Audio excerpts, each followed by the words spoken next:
5월 셋째 주일 예배를 하나님 앞에 드리겠습니다. 다 같이 찬송가 20장 함께 찬양 드립니다.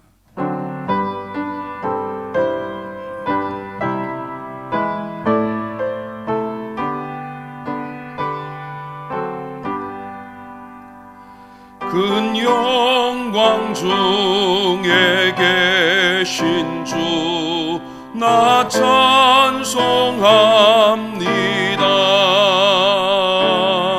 영원히 계신 주 이름 나 찬송합니다.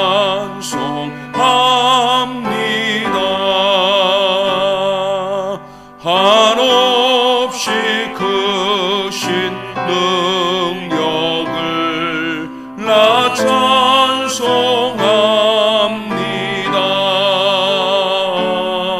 참되고 기쁜 그 언약 나 찬송합니다.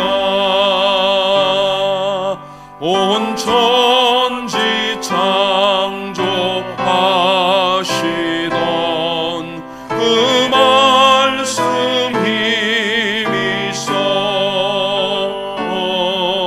영원히 변치 않는 줄 나 믿사옵니다.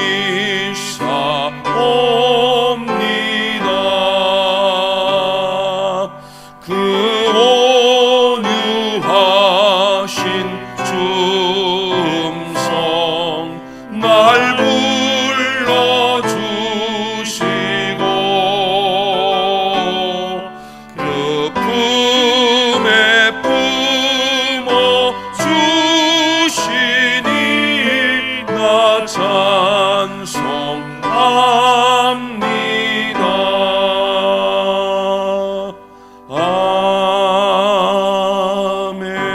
아멘. 교동문 10번 시편 16편 교독하겠습니다. 하나님이여 나를 지켜주소서. 내가 주께 피하나이다.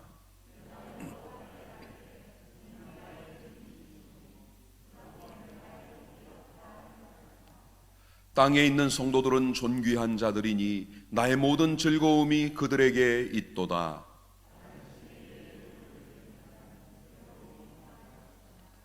나는 그들이 드리는 피의 전제를 드리지 아니하며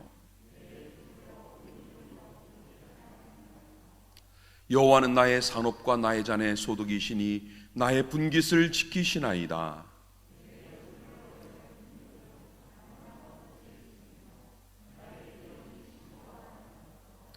나를 훈계하신 여호와를 송축할지라. 내가 여호와를 항상 내 앞에 모심이여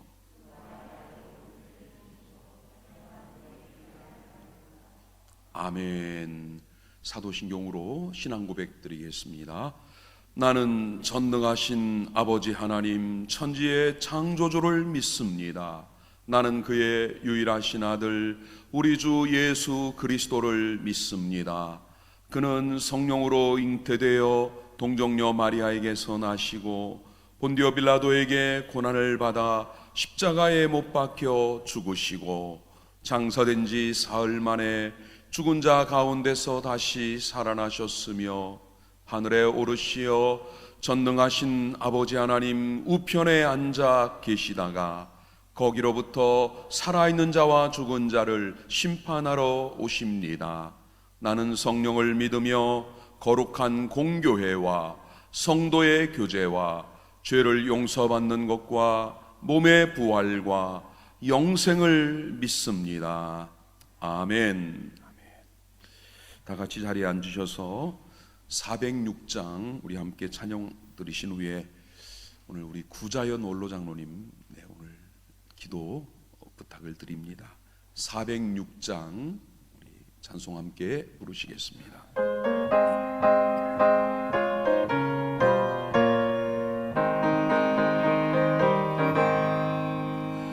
고운한 내 영혼 편히 쉴 곳과 풍랑이 너도 안전한 보구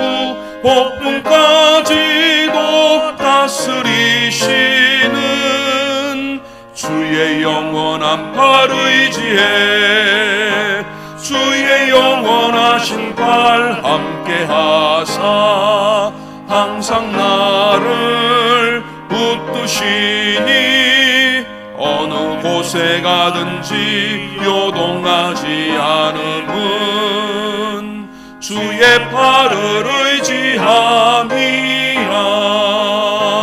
세상 친구들 나를 버려도 예수를 함께 동행함으로 주의 은혜가 충만하리니 주의 영원한 팔 의지해 주의 영원하신 팔 함께 하사 항상 나를 붙드시니 어느 곳에 가든지 요동하지 않음은 주의 팔을 의지함이라. 나의 믿음이 연약해져도 미리 예비한 힘을 주시며 위태할 때도 안보하시는 주의 영원한 팔 의지해 주의 영원하신 팔 함께 하사 항상 나를 붙드시니 어느 곳에 가든지 요동하지 않음은 주의 팔을 의지함이라. 능치 못한 것 주께 없으니 나의 일생을 주께 맡기면 나의 모든 짐 대신 지시는 주의 영원한 팔 의지해 주의 영원하신 팔 함께 하사 항상 나를 붙드시니 어느 곳에 가든지 요동하지 않음은 주의 팔을 의지함이라.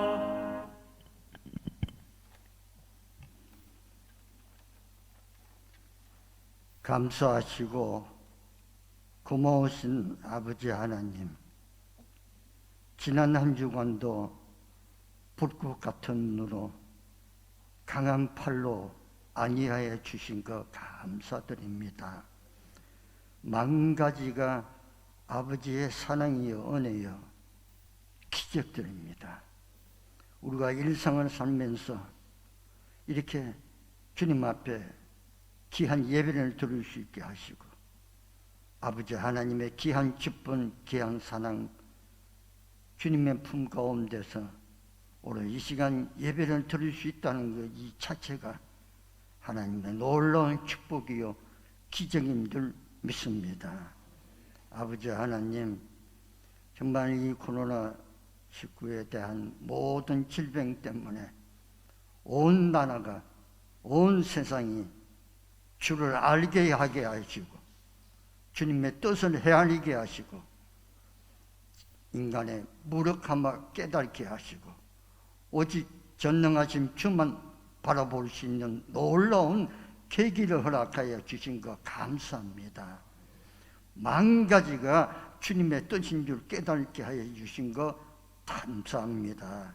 아버지 하나님, 오늘도 어려운 가운데 있는 모든 우리 성도님들 어떤 처소, 어떤 행편이 있더라도 오직 주님만을 의지하며 주님 마음 가운데 모시면서 늘 함께 호흡하는 우리 모두가 되게 하여 주시옵소서. 질병 가운데 있는 우리 모든 성도님들, 또 모든 처소에서 또 말할 수 없는 고통 가운데 있는 모든 성도님들, 오직 주님만을 의지하며 주님의 기적을 기다리며 날마다 누리는 우리 모두가 되게 하여 주시옵소서. 말씀을 전하는 주의 종위에 주의 능력이 함께 하시고 주님의 뜨거운 사랑도 함께 하여 주셔서 그 말씀의 권능으로 우리 모두가 위로를 받으며 또한 주님 앞에 제사함도 받고 또 주님의 뜻을 이루어가는 우리 모두가 되게 하여 주시옵소서. 영상으로 들리며 또 함께 예배에 참여하는 모든 종종 위에도 주님 함께하여 주시고 날마다 동행함으로 주의 뜻을 이루는 우리 모두가 되게 하여 주시옵소서. 살아계신 예수님 이름으로 기도하옵나이다. 아멘.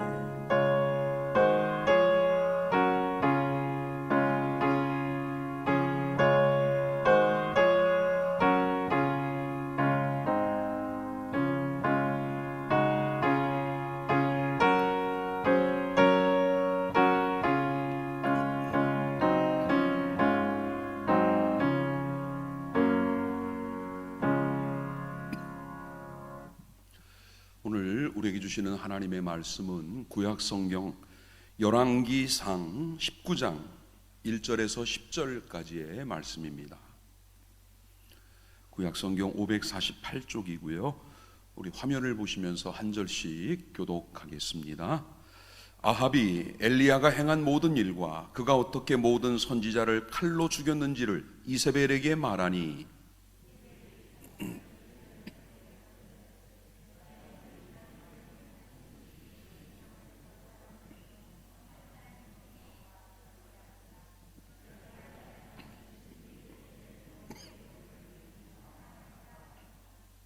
그가 이 형편을 보고 일어나 자기의 생명을 위해 도망하여 유다에 속한 브엘세바에 이르러 자기의 사환을 그곳에 머물게 하고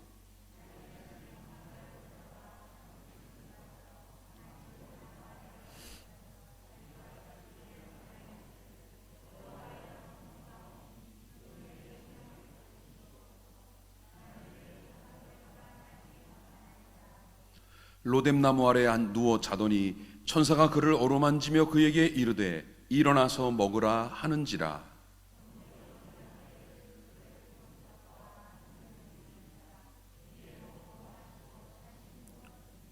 여호와의 천사가 또 다시 와서 어루만지며 이르되 일어나 먹으라, 내가 갈 길을 다 가지 못할까 하노라 하는지라.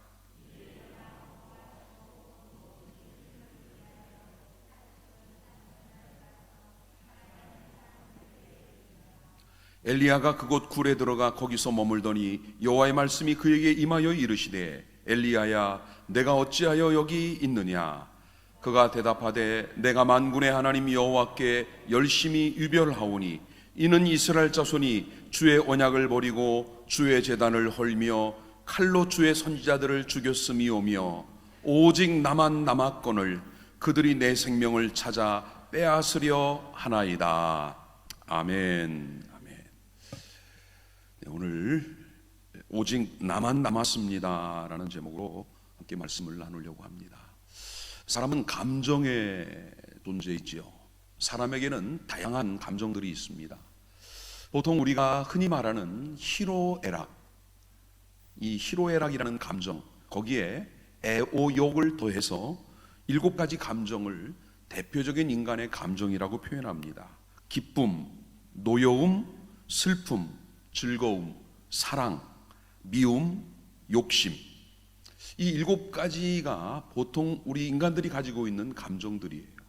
그런데 최근에 심리학자들이 임상 실험과 연구를 통해 인간의 감정은 최소한 이보다 더 다양하다, 27가지의 감정을 발표를 했습니다. 그 중에 이 7가지를 제외하고 몇 가지를 소개해드린다면 걱정, 어색함, 지루함, 평온, 당황, 갈망, 시기, 흥분, 공포, 공감, 승리감, 이런 감정들이 우리 인간이 가진 감정의 종류라고 말합니다. 이렇게 다양하고도 또 많은 감정 가운데 우리 사람을 가장 힘들게 하고 지치게 하고 또 낙심하게 하는 감정이 뭘까? 아마도 외로움이 아닐까라는 생각을 해봅니다. 이 외로움이라는 말은 사전에 보니까 혼자가 되어 쓸쓸한 마음이나 느낌, 이렇게 설명을 했습니다. 사회적 동물인 인간은 타인과 소통, 관계, 그리고 함께 있을 때 안정감을 얻고 또 존재감을 확인하게 되는데 혼자 있을 때, 낯선 곳에 있든 또는 격리되어 있든 어떤 순간이든 혼자 있을 때 느끼는 외로움이 크다는 거예요. 그래서 우리가 하는 외로움을 쉽게 풀면은 나 혼자 남은 것 같다. 이 마음이 바로 외로움이에요. 이 외로움이 깊어지면 두려움이 될 수 있습니다. 외로움이 확대가 되면 분노가 될 수도 있는 법이지요. 오늘 우리 사회는 외로움이 점점 깊어져 가고 있습니다. 통계청 발표에 의하면 우리나라의 1인 가구, 즉 혼자 사는 사람 가구가 28.5%, 전 가구의 4분의 1이 넘은 겁니다. 거의 30%에 육박을 하고 있습니다. 나이별 분포를 보니까 39살 이하 1인 가구가 35.6%, 가장 많답니다. 가장 많은 게 아니라 상당한 수를 차지하고 있지요. 그런데 여러분, 왜 39살 이하의 청장년층이라고 볼 수 있지요? 이들이 왜 혼자인가? 결혼 정년기가 점점 늦어지고 있는 것도 이유고, 또 사회적인 상황이 결혼을 포기하는 데까지 가고 있기 때문에, 거기다가 60살 이상의 노년층도 32%예요. 그러니까 39살 이하와 60살 이후 이상의 가구를 합치면은 무려 65%가 1인 가구라는 겁니다. 점점 고령화 사회가 되면서 혼자 사는 노인들이 증가하고 있지요. 그리고 당연히 거기서 파생되는 또 하나의 사회적 문제가 고독사라는 말, 여러분 들어보셨을 겁니다. 혼자 사는 사람이 돌발적인 질병이나 또 여러 가지로 인해 사망하는 것을 우리는 고독사라고 표현을 합니다. 과거에는 실직이라든가 또는 어떤 경제적인 능력으로 인해 중장년 남성들의 고독사가 대부분이었다고 해요. 그런데 최근 들어서는 개인주의 가치관이나 어떤 사회적인 현상들로 인해 독신자가 늘어가고 있는 겁니다. 그러면서 경제적 능력과 상관없이 고독사가 일어나고 있고, 또 연령대와 상관없이 고독사가 증가하고 있는 것이 지금 우리나라의 현실입니다. 이 전부 합치면 외로움의 현상이라고 할 수 있습니다. 여러분, 성경에도 유독 외로움을 많이 겪은 사람들이 있어요. 신약 성경의 대표적인 인물은 여리고성에 살던 세리장 삭개오입니다. 그는 직업적인 이유로 인해, 그리고 남의 것을 토색하는 죄로 인해 사람들로부터 따돌림을 당한 외톨이였습니다. 또 오늘 말씀드릴 구약 성경의 엘리야, 그는 삭개오와는 좀 차원이 달라요. 하나님이 그에게 맡기신 사명, 사역을 감당하다가 그는 외로움을 느끼고 있는 상황입니다. 외로움에 처하게 된 이유나 과정은 다르지만 삭개오나 엘리야 모두가 다 외로웠고, 또 그 외로움이 해결되는 방법은 두 사람이 동일했습니다. 하나님이 그들을 찾아오신 거예요. 돌 감람나무 위에 있는 삭개오를 보고 예수님께서 삭개오야 이리 내려오너라, 오늘 내 집에 유하여야 하겠다라고 말씀을 하시고 그 집에 들어가 그를 영적인 가족으로 품어주셨습니다. 또 오늘 엘리야도 로뎀나무 아래 앉아 죽기를 구하고 있을 때 하나님이 천사를 보내 그를 어루만지며 회복시켜 주셨지요. 외로움을 해결하는 방법은 결국 하나님을 만나는 것이라는 것을 성경은 말씀해 주고 있습니다. 오늘 본문의 배경은 이스라엘의 아합 왕 시대입니다. 북왕국 이스라엘, 열왕기상 16장을 보면 아합이 통치하던 이 북왕국 이스라엘은 죄악이 극에 달했던 시대가 바로 이 아합 왕 때였습니다. 열왕기상 16장을 보니까 아합의 죄를 세 가지로 설명을 합니다. 첫 번째는 아합이 이스라엘의 초대 왕이었던 여로보암의 죄를 따라 행하는 것을 오히려 가볍게 여겼을 정도다라고 말을 해요. 이게 무슨 말입니까?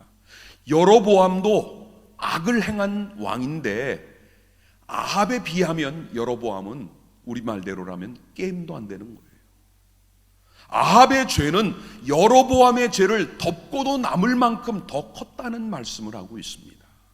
또 하나는 아합은 시돈왕 엣발의 딸 이세벨을 아내로 맡고 가서 바알을 섬겼다라고 성경 말씀을 해요. 시돈의 왕이었던 엣발이라는 사람은 왕이면서 동시에 바알을 섬기던 제사장입니다. 명색이 하나님을 믿는 이스라엘의 왕 아합이 이방의 제사장의 딸을 아내로 맞아요.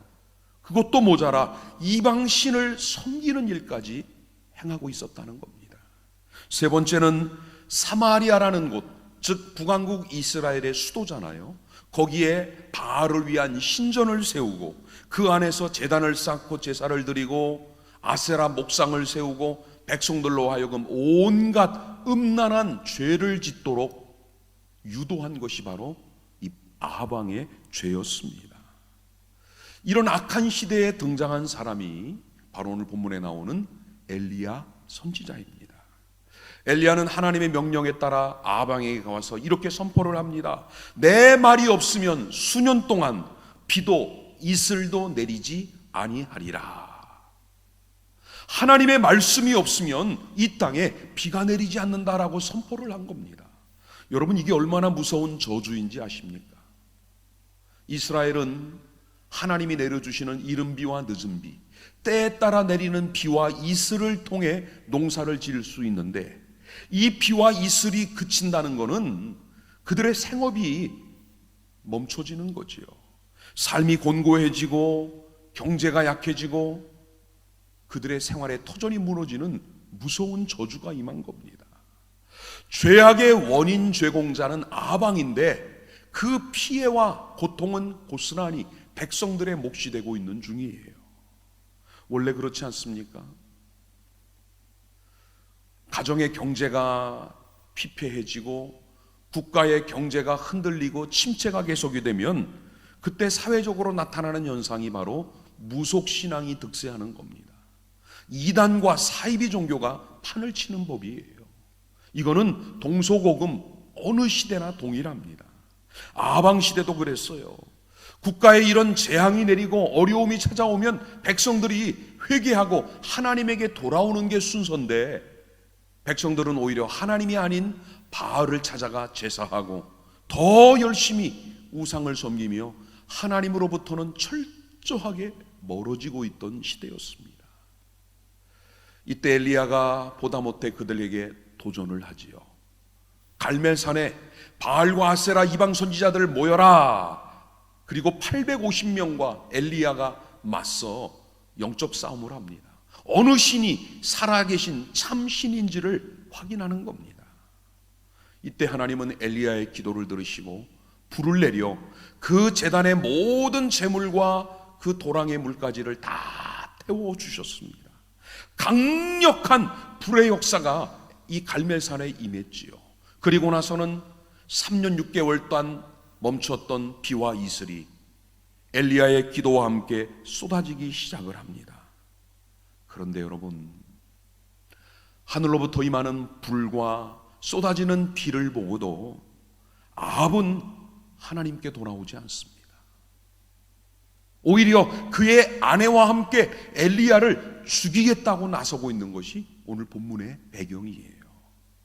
자, 우리 오늘 본문 1절과 2절을 한번 같이 읽어보겠습니다.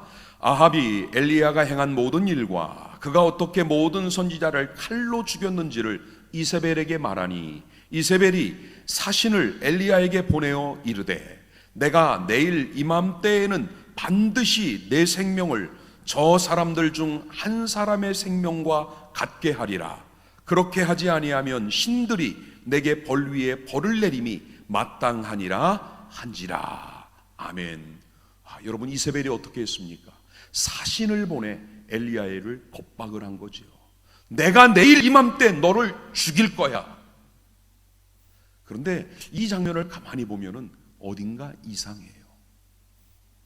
내일 죽일 계획이라면, 내일 죽일 의도라면 사신을 보내는 게 아니라 지금 당장 군대를 보내 엘리야를 죽이면 되는 거예요. 왜 이세벨은 군대를 보낸 게 아니라 사신을 은밀히 보내 엘리야에게 이런 경고를 하고 있는 걸까요? 이세벨은 엘리야를 죽일 마음이 없습니다. 이유가 있죠. 바로 그날 갈멜산에서 어마어마한 하나님의 역사가 임하는 것을 아방이 목격을 했어요. 수많은 백성들이 거기서 그것을 지켜봤습니다. 그런 엘리야를 공개적으로 죽인다는 것은 힘들어요. 엘리야로 하여금 겁을 주어 도망하게 하는 것이 이세벨의 목적이었던 겁니다.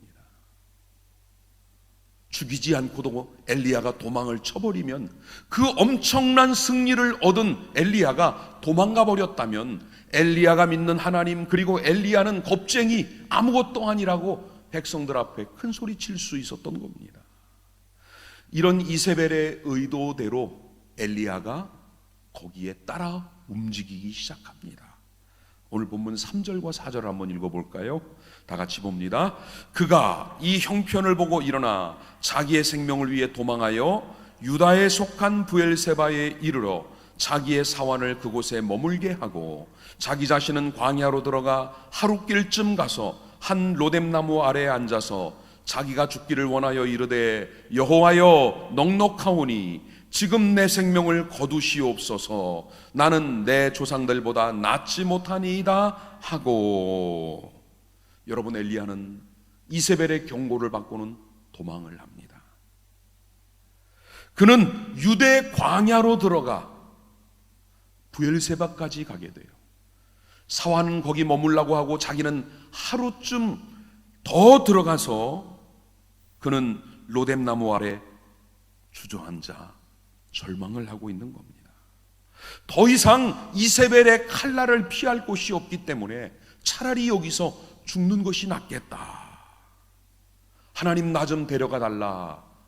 이게 지금 엘리야의 모습이에요.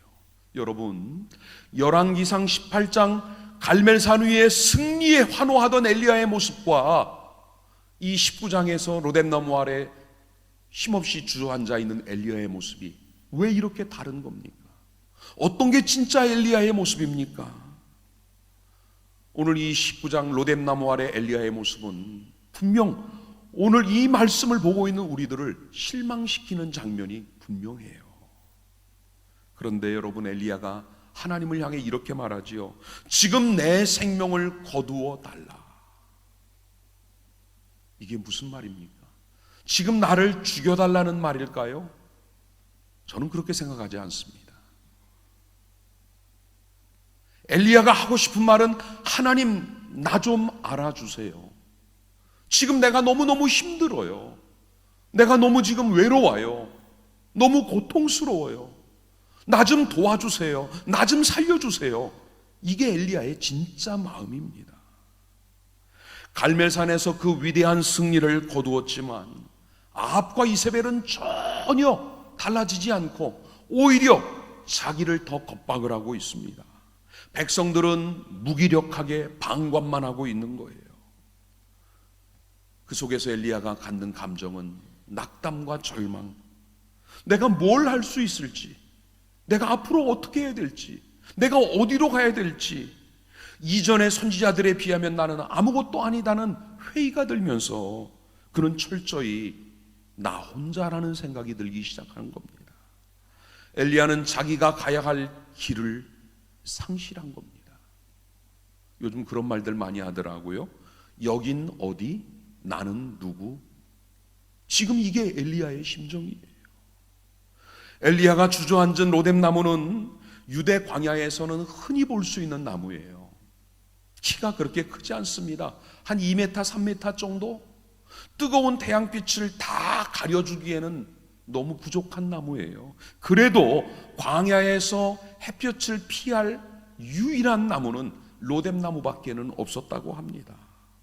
이런 엉성한 나무 아래 엘리야는 탈진 상태로 누워 있습니다. 지금 엘리야가 이세벨을 피해 도망할 곳은 아무것도 없어요. 국경을 넘어 남왕국 유다로 망명하면 되지 않습니까? 물론 그것도 방법이지요. 그런데 그 당시는 남왕국이 유다가 북왕국 이스라엘의 영향 아래에 있습니다. 즉 북왕국이 워낙 강국이었기 때문에 남왕국은 힘이 없어요. 이세벨이 엘리야를 보내라고 하면 엘리야는 송환될 판이에요. 그러니 갈 곳이라고는 아무 데도 없습니다. 결국 엘리야는 내일 이맘때 너를 죽이겠다는 이 겁박을 받고는 그는 하루 사이에 무려 100km가 넘는 길을 달리고 달려 이 브엘세바까지 도망을 했던 겁니다. 여러분, 왜 엘리야는 하루아침에 이런 신세가 됐을까요?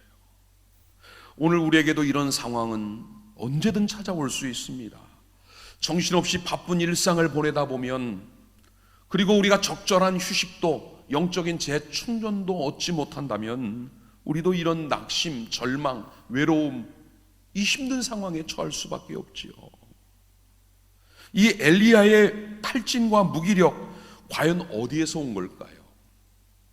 첫 번째는 엘리야가 너무 많은 일들로 인해 육신적으로 지치고 스트레스를 받았기 때문입니다. 갈멜산에서 850명에 맞서 홀로 싸운 영적 싸움, 그리고 그 이방 선지자들을 기손 시내로 끌고 가 처단하는 일에 앞장을 선 게 엘리야입니다. 거기다가 3년 6개월 동안 멈춰있는 비를 내리기 위해 7번이나 하나님 앞에 간절히 기도했던 엘리야예요. 또 쏟아지는 그 폭우 속에 엘리야는 힘껏 달려갔습니다. 이런 일들이 하루 사이에 일어난 일이에요. 얼마나 육체적으로 힘들고 정신적으로 지쳤겠습니다. 거기다 이세벨이 사신을 보내 자기를 죽인다고 하니 영적으로도 더욱 두려웠던 거지요. 사랑하는 성도 여러분, 때로는 우리가 너무 많은 일들, 너무 과도한 일들, 너무 바쁜 일상이 우리로 하여금 지치게 만들고, 또 바쁘면 좋을 것 같은데 오히려 그 속에서 역으로 더 외로움을 느낄 때도 있습니다. 바쁠수록, 힘들수록, 육체적으로 지칠수록 한 번쯤은 멈춰설 수 있는 지혜가 필요해요. 이게 바로 하나님이 우리에게 주신 휴식, 안식이에요. 주일이 필요한 이유가 그렇습니다. 이날은 모든 것을 내려놓고 하나님 앞에 나와 예배하고 하나님을 만나고 영적인 재충전을 얻고 육체의 쉼을 통해 새로워지는 시간, 오늘 이 시간이 우리에게 필요한 줄 믿습니다. 두 번째, 엘리야가 이렇게 외로운 이유는 나 혼자라고 하는 생각에 사로잡혀 있었기 때문입니다. 본문 10절에 보니까 엘리야가 하나님께 부르짖는 중에 이런 말을 하지요. 오직 나만 남았거늘 그들이 내 생명을 찾아 빼앗으려 하나이다. 오직 나만 남았다는 거예요. 나만 남았다는 말이 뭐예요? 나 혼자라는 겁니다.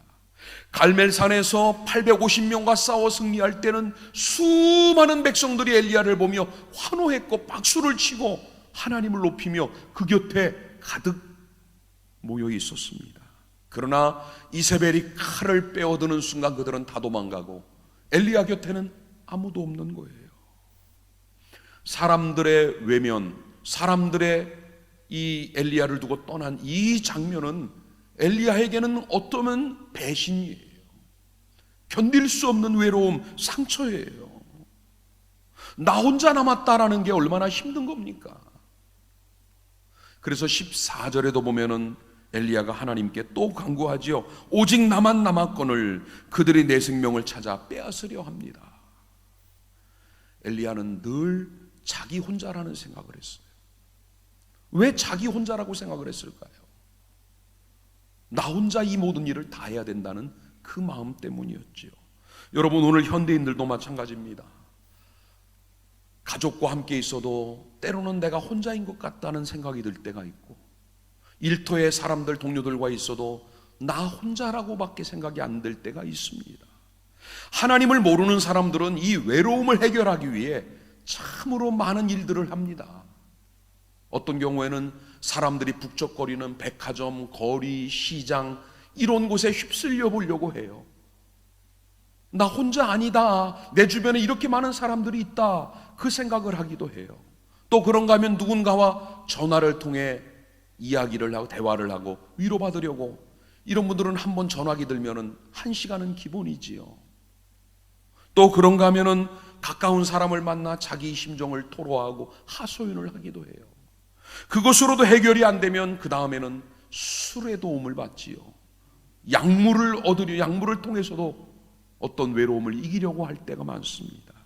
이런 근본적인 외로움이 해결되지 않을 때 더 힘들어하는 겁니다. 그렇다면 오늘 이 자리에 계신 우리 그리스도인들, 성도 여러분들은 어떻습니까? 여러분도 외로우십니까?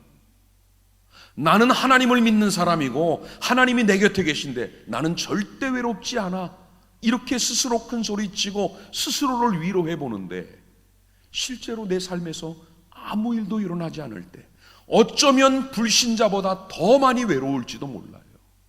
더 힘들 수도 있습니다. 직장에서도 말씀을 따라 사는 크리스찬이 되기 위해 원칙과 법에 따라 정직하고 성실하고 최선을 다해 일하는데 돌아오는 것은 왕따, 불이익이에요. 하나님의 위로와 동행하심이라는 이 말이 얼마나 좋은 말입니까? 그런데 그 얘기는 남의 얘기처럼, 나와 상관없는 말처럼 들려져요.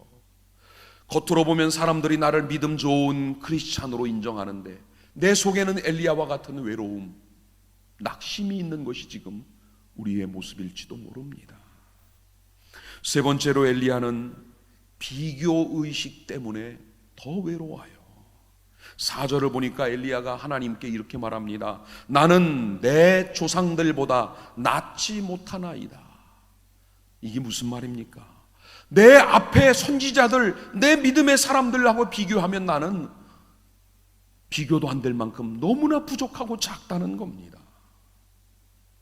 자신을 남과 비교하는 것만큼 스스로를 비참하게 만드는 것이 없습니다.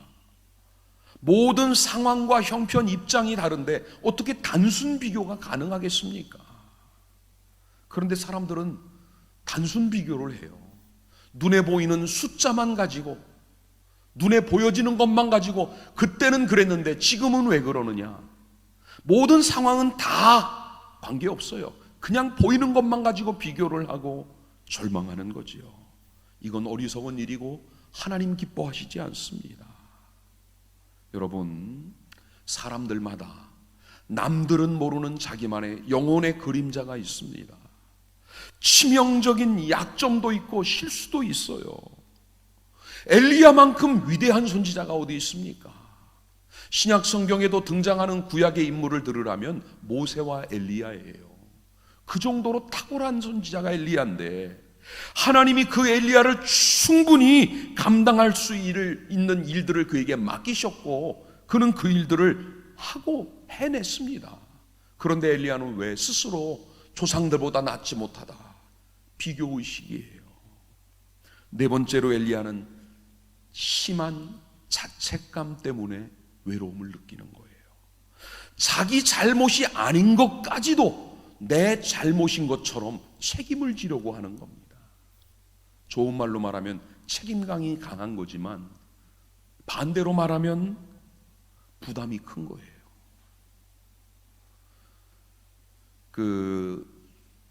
안산제일교회를 섬기시다 은퇴하신 고훈 원로 목사님이 있습니다. 우리 교계에서는 아주 인격자로 또 시인이기도 하신데 이 목사님이 자전적인 고백적인 시를 하나 쓰신 게 있어요. 제가 한번 읽어드릴게요. 목회자의 다른 이름은 죄송입니다. 두 아이 손잡고 학교 갔다 오다 우리 아이 무사하고 집사님 아이 교통사고로 생명 잃을 때 죄인보다 더 머리 숙여 집사님께 죄송합니다.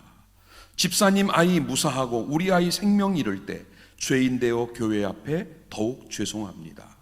우리 아이 대학 입시 합격하고 성도 아이 불합격일 때 내 자식만 위해 기도한 것 같아 교회 앞에 죄송합니다. 성도 아이 합격하고 우리 아이 불합격하면 미련한 우리가 죄인 되어 모두 앞에 고개 들지 못하고 죄송합니다. 불황 속에서 장로님들 기업이 쓰러져 부도나고 성도들 가정은 불화하고 자녀들은 가출할 때 사례비, 판공비, 도서비, 생활보조비, 쌀, 전기, 수도비, 연료비까지 다달이 받을 때 성도들의 피를 받는 것 같아 차마 죄송합니다. 성도들 가정 평탄하고 건강한데 목회자 가정 식구들 병으로 쓰러지면 은혜 못 받은 것 같아 교회 앞에 죄송하고 성도들 가정 식구들 당뇨, 암, 혈압으로 쓰러질 때 목회자 가정 식구들 건강하면 우리만 축복, 독차지하는 것 같아 죄송합니다. 이 땅 어디에선가 내일의 보장도 없이 날마다 위협을 받으며 공산권에서 회교권에서 비문명국에서 목숨 걸고 복음 전하는 선교사들을 생각하며 목회지 잃고 기도원에서 골방에서 기도하는 동력자들, 학비가 없어 차마 대학에 진학 못 시키고 직장으로 보내는 농어촌 개청 목회자들의 아픔 생각하고 오늘도 내일도 우리는 죄송합니다. 이게 목사님이 쓰신 시예요. 성도들이 잘 돼도 잘 되고 우리 자녀가 안 되면 그것도 죄송하고, 성도들이 아프고 사업이 힘들고 어려운 일 생기면 그게 마치 목회자 기도 안에서 목회자 다 책임인 것처럼 죄송하고, 이게 이 목사님이 쓰신 목회자의 마음. 그래서 목회자는 이름이 죄송이래요. 여러분, 엘리야의 지금 마음이 그 마음이에요. 10절을 한번 여러분 읽어보실까요? 10절에 뭐라고 말합니까? 다 같이 봅시다. 그가 대답하되 내가 만군의 하나님 여호와께 열심히 유별하오니 이는 이스라엘 자손이 주의 언약을 버리고 주의 제단을 헐며 칼로 주의 선지자들을 죽였음이오며 오직 나만 남았거늘 그들이 내 생명을 찾아 빼앗으려 하나이다. 여러분, 이 구절을 잘 보면요, 하나님의 백성인 이스라엘 백성들이 주의 언약을 버린 일, 또 하나님의 제단을 헐어버린 일, 하나님의 선지자들을 죽인 일, 그 모든 책임이 자기에게 있다는 거예요. 엘리야의 책임이라는 거예요. 자기가 3년 반 동안 그렇게 열심히 사역했는데 백성들이 돌아오지 않고 회개하지 않고 그게 전부 자기 책임이라고 말하고 있는 겁니다. 백성들에게서 아무 변화가 일어나지 않은 것에 대한 책임이 자기에게 있다고 지금 엘리야는 하나님 앞에 호소하고 있는 거예요. 여러분, 오늘 우리도 그렇습니다. 하나님이 맡겨주신 일에 게으르고 나태하고 무책임한 것은 분명 죄입니다. 그런데 불필요하게 스스로를 자책하고 나는 아무것도 한 것이 없고 나는 맨날 부족하고 스스로를 힘들게 하는 것, 자책하는 것도 옳은 것은 아닙니다. 하나님이 맡겨주신 것에 최선을 다했고 충성했고 열심히 했다면 결과는 하나님이 판단하시는 거예요. 하나님께 맡겨야 됩니다. 그래야만 우리에게 영적인 자유함과 평안함이 찾아오는 거지. 늘 그 책임을 혼자 짊어지고 자책하고 괴로워하는 것은 이건 옳은 것이 될 수 없습니다. 이런 네 가지 이유로 인해 엘리야는 외로웠어요. 너무 힘이 들었습니다. 로뎀나무 아래 앉아 쓰러져 하나님 앞에 생명을 거둬달라고 기도하다 쓰러져 잠이 들었습니다. 그런데 놀라운 것은 엘리야가 혼자 남았다고 하는 그 자리에 하나님이 찾아오셨다는 사실이에요. 하나님이 천사를 보내 그 로뎀나무 아래 쓰러져 잠든 엘리야를 어루만지십니다. 여기 어루만지다라는 말은요, 한번 툭, 야 일어나 툭 치는 게 아니고 그가 잠에서 깰 때까지 그를 계속해서 만져주고 쓰다듬었다는 거예요. 그리고는 잠에서 깬 엘리야를 위해 음식을 준비해 놓고는 먹고 마시라고 말합니다. 엘리야가 그것을 먹고 또 잠이 들었습니다. 천사는 다시 엘리야를 어루만지며 또 그를 깨우고 또 음식을 줍니다. 두 번을 그렇게 먹고 힘을 얻은 엘리야가 40일을 걸어 호렙산에 도착을 하게 되지요. 이건 오늘 본문 뒤에 나오는 내용입니다. 호렙산은 하나님의 산이에요. 모세를 부르신 곳이지요. 모세가 이스라엘 백성들을 대신하여 하나님 앞에 나가 십계명과 율법을 받고 백성들과 언약을 맺은 곳이 바로 이 호렙산, 신의 산의 다른 이름입니다. 지금 엘리야에게 필요한 것은 로뎀나무의 피난처가 아니라 하나님을 만나는 호렙산이 필요한 곳입니다. 엘리야가 호렙산에 도착하여 한 굴에 머물고 있을 때 엘리야야 내가 어찌하여 여기 있느냐라는 하나님의 음성이 들려집니다. 이 말이 무슨 말일까요? 내가 지금까지 너와 함께하고 있는데 너는 왜 여기까지 도망해 왔느냐라고 물으시는 겁니다. 그러자 엘리야가 10절에서 대답한 말이 바로 나만 혼자 남았나이다. 엘리야는 하나님의 위대한 능력을 보여주면 백성들이 돌아올 줄 알았어요. 그래서 갈멜산에서 850명을 나오라고 하고 하나님의 불이 임하는 것을 그들에게 보여주었습니다. 또 3년 6개월 동안 멈췄던 비가 엘리야가 기도할 때 내리는 것을 보면 그들이 돌아올 줄 알았어요. 그런데 아합 왕도 백성도 아무도 돌아오지 않아요. 아무것도 변한 것이 없습니다. 엘리야는 이해가 안 되지요. 저는 엘리야의 심정이 이해가 됩니다. 왜 하나님 사람들이 하나님을 10년 20년 믿었는데 왜 안 변할까? 왜 달라지지 않을까? 얼마나 엘리야가 답답하고 힘들었을까요? 그러니 낙심한 엘리야는 나 혼자밖에 없다라고 말할 수밖에 없는 거예요. 그런데 하나님이 오늘 본문 11절 이하를 보니까 그 엘리야에게 하나님이 그분의 임재하심을 보여주시는데, 처음에는 세 가지 방법으로 보여주세요. 첫 번째는 산이 갈라지고 바위가 부서질 정도로 강한 바람이 불어옵니다.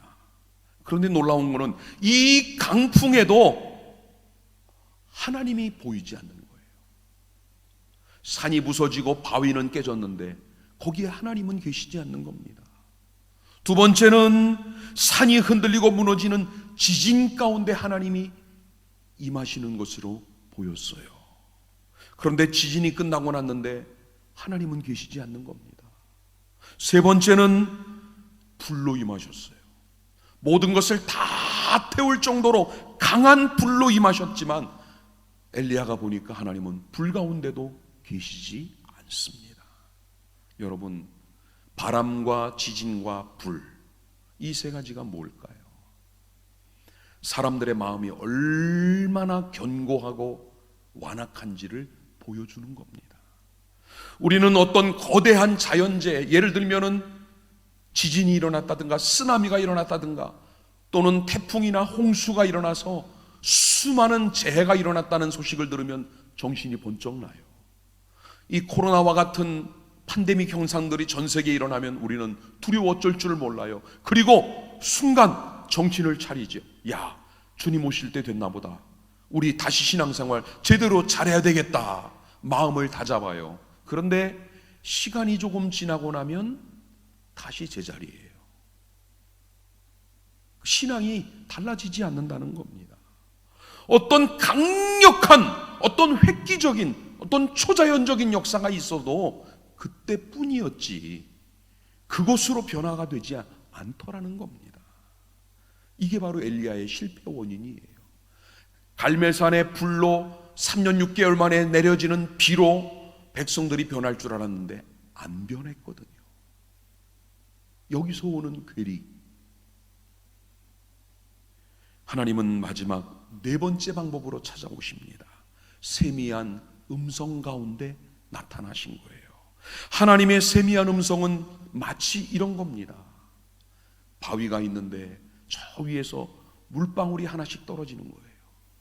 한 방울 한 방울. 그 단단한 바위에 떨어지는 한 방울의 물은 아무것도 아니에요. 바위에게 어떤 변화도 영향도 줄 수 없어요.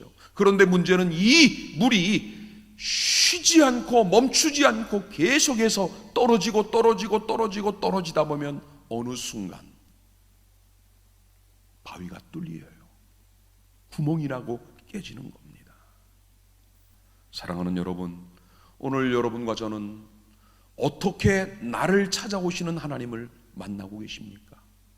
바람 가운데, 불 가운데, 지진 가운데 요란하게 오시는 하나님을 만날 수도 있지만 일상의 삶 가운데 세미한 음성으로 찾아오시는 하나님의 그분을 발견하는 시간이 되시기를 바랍니다. 하나님은 말씀으로 우리 마음을 두드리십니다. 우리 마음을 열길 원하시지요. 그 우리 마음을 먼저 열어야 돼요. 말씀을 마음에 받아들여야 돼요. 그 말씀을 믿음으로 아멘 받고 묵상하고 말씀대로 살려고 할 때 하나님의 임재가 체험되어지고 하나님이 나와 동행하는 것들을 경험하게 될 줄 믿습니다. 힘들고 어려운 순간, 또 나만 혼자 있는 것 같은 외로움이 강하게 엄습하는 그 순간, 눈에 보이는 것들, 사람을 통해서 위로받고 힘을 얻으려고 하지 말고 조용히 하나님 앞으로 나아가 마음을 열고 그분의 음성 듣기를 기뻐하시기 바랍니다. 하나님이 엘리야에게 어떻게 찾아오셨는지, 또 많은 성경의 인물들의 마음을 어떻게 여시고 움직이셨는지를 여러분 확인해 보시기 바랍니다. 나는 혼자 있는 게 아니라 하나님이 보내신 성령님이 나와 동행하시고 내 곁에 늘 그분이 계심을 확신하시기 바랍니다. 아프리카에 한 부족을 연구하던 인류학자가 그 부족의 아이들을 이제 심리 테스트를 한번 한 적이 있습니다. 아이들에게 이런 제안을 했어요. 아주 싱싱하고 맛있는 딸기, 아프리카에서는 쉽게 구하지 못하는 이 딸기를 한 바구니를 놓고 아이들을 이쪽에 세운 다음에 누구든지 저 바구니에 제일 먼저 1등으로 도착한 사람에게 저 과일을 다 주겠다라고 제안을 합니다. 그리고 출발 신호를 했어요. 인류학자 생각에는 아이들이 그 딸기를 향해 온 힘을 다해 달려가서 그것을 잡으려고 경쟁할 줄 알았습니다. 그런데 아이들은 약속이나 한 듯 서로 손을 잡는 거예요. 그리고 함께 뛰기 시작을 하는 겁니다. 그리고는 동시에 바구니에 도착을 해서는 바구니 주변에 둘러앉아 서로 과일들을 먹으며 막 웃고 떠드는 거예요. 인류학자가 생각한 것과는 너무나 다른 모습이 보였습니다. 그래서 물었어요. 얘들아, 내가 1등으로 간 사람에게 과일을 준다고 했는데 왜 너희들은 달리지 않고 손을 잡고 함께 갔니? 라고 물었어요. 그러자 아이들이 똑같이 이런 대답을 했답니다. 우분투 그러더래요. 우분투가 무슨 말인지 아십니까? 아프리카 말로 우리가 함께 있기에 내가 있다라는 말이 돼요. 우리가 함께 있기에 내가 있다. 이 아이들이 이렇게 말합니다. 내가 1등으로 가면 다른 아이들은 슬플 텐데 어떻게 나만 기분 좋을 수 있어요? 우리는 반대지요. 남들은 아파하고 힘들어도, 남들은 실패하고 좌절하고 넘어지고 쓰러져도 나만 좋으면 돼요. 나만 건강하고 나만 행복하고 나만 잘되고 우리 아이만 좋으면 괜찮아요. 언제부턴가 우리는 이렇게 자기중심적으로 바뀌어져 버렸습니다. 여러분, 엘리야가 하나님을 향해 나만 홀로 남았나이다 라고 2번이나 말하자 하나님이 엘리야에게 뭐라고 하신 줄 아십니까? 18절에 보니까 아니다, 7,000명을 남겨뒀다. 바알에게 무릎을 꿇지 않은, 바알에게 절하지 않는 7,000명이 이 땅에 곳곳에 있다라고 말씀하시는 거예요. 사랑하는 여러분, 오늘도 우리 주변에, 우리 교회 안에, 여러분 이웃 곁에 누군가 외로워하고 아파하고 힘들어하는 분이 있다면 여러분들이 하나님 남겨두신 바로 그 7,000명의 위로자가 되시기를 바랍니다. 나는 혼자가 아닙니다. 이미 이 자리에 있는 우리는 혼자가 아니에요. 하나님이 우리를 온천중앙교회, 하나님 나라 거룩한 영적 가족, 우리 모두라고 오늘 이곳에 세워주셨습니다. 외로움은 던져버리고 하나님과 함께하는, 그 속에서 주님과 함께하는 기쁨으로 살아가는 오늘 우리 모두가 되기를 주님의 이름으로 축복합니다. 기도하겠습니다. 하나님 아버지, 은혜를 감사합니다.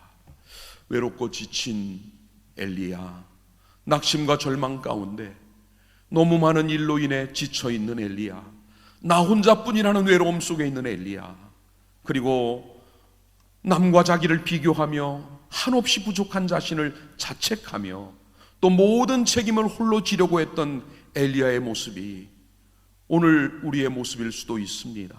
오늘 이 자리에 있는 성도들 가운데 하나님, 나도 엘리야처럼 외로운 사람입니다 라고 느껴지는 분이 있다면 하나님, 오늘도 우리 곁에는 7,000명의 돕는 자들을 두셨고 하나님을 바라보는 믿음의 동역자들이 곁에 있음을 믿고 오늘도 하나님을 향해 믿음으로 나가며 무엇보다 우리 자신이 먼저 나를 찾아오시는 세미한 음성 가운데 하나님을 만나는 자리가 되게 하여 주옵소서. 오늘 이 자리, 이곳은 주저앉아 쓰러져 잠든 로뎀나무 아래가 아니라 하나님을 새롭게 만나는 호렙산이 되게 하여 주시옵소서. 예수님의 이름으로 기도하옵나이다. 아멘. 415장 찬송하시면서 봉헌하겠습니다.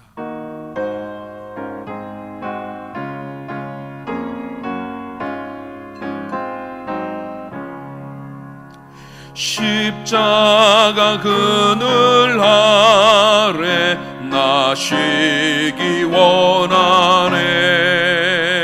저 햇빛 심이 뜨겁고 또 짐이 무거워 이 광야 같은 세상에 늘 방황할 때에 주 십자가의 그늘에 내 쉴 곳 찾았네. 내 눈을 밝히 떠서 저 십자가 볼 때 날 위해 고난 당하신 주 예수 보인다. 그 형상 볼 때 내 맘에 큰 찔림 받아서 그 사랑 감당 못하여 눈물만 흘리네. 십자가 그늘에서 나 길이 살겠네. 나 사모하는 광채는 주 얼굴뿐이라. 이 세상 나를 버려도 나 두려움 없네. 내 한량 없는 영광은 십자가 뿐이라.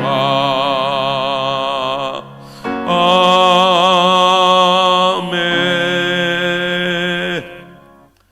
오늘도 주님의 십자가 아래에서 주님이 우리를 만져주시고 위로하시고 우리와 함께 하시는 은혜의 체험을 통해 다시 새 힘을 얻는 이 자리가 되기를 소망합니다. 오늘도 예배자가 되게 하신 하나님, 온전한 예배자임은 물론이요 헌신자가 되기를 원합니다. 사명자로 살아가기를 원합니다. 이 땅에 나보다 힘들고 지치고 상한 자들을 위로하는 위로자도 되게 하여 주옵소서.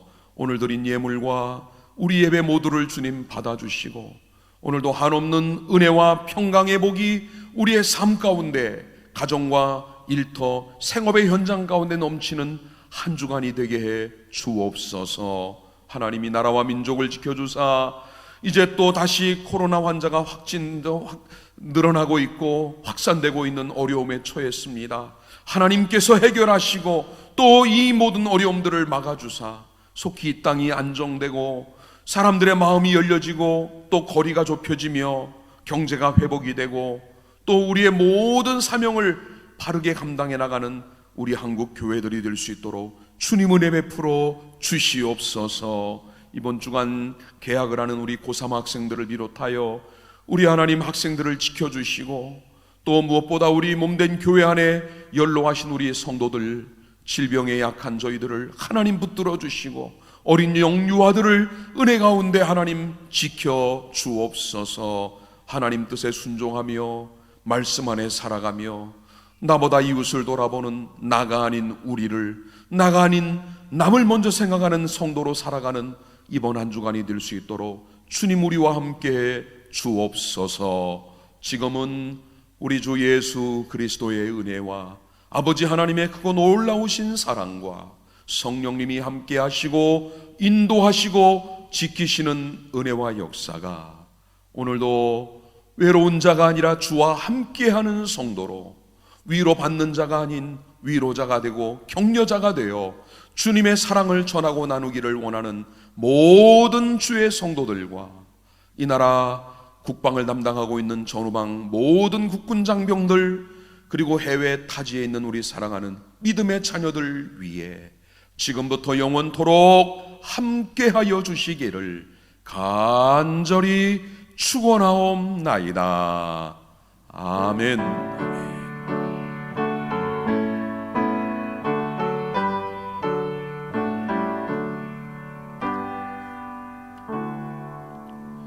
교회 소식 전해드립니다. 이제 다음 주부터 우리 주일 2부 예배에 찬양단, 찬양대, 또 차량 운행이 진행이 됩니다. 예배는 당분간 1, 2, 3부로 계속 진행이 되겠습니다. 우리 교회 학교도 이제 다음 주부터 이제 본격 예배에 들어가게 됩니다. 지난 주간에도 우리 김경애 권사님, 심연석 집사님, 그리고 김정숙 A 집사님이 성경 일독을 하셨습니다. 다른 광고는 주보를 참고해 주시고, 우리 다 같이 일어나셔서 평안을 너에게 주노라, 또 2절은 사랑을 너에게 주노라, 우리 옆에 계신 분 축복하면서 함께 찬양하겠습니다. 우리 옆에 있는 분들에게 손을 뻗어 축복합니다. 평안을 너에게 주노라, 세상이 줄 수 없는,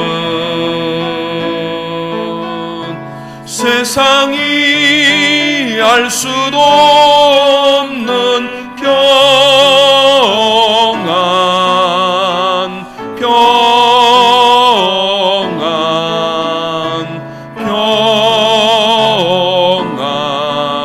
평안을 내게 주노라. 사랑을 너에게, 사랑을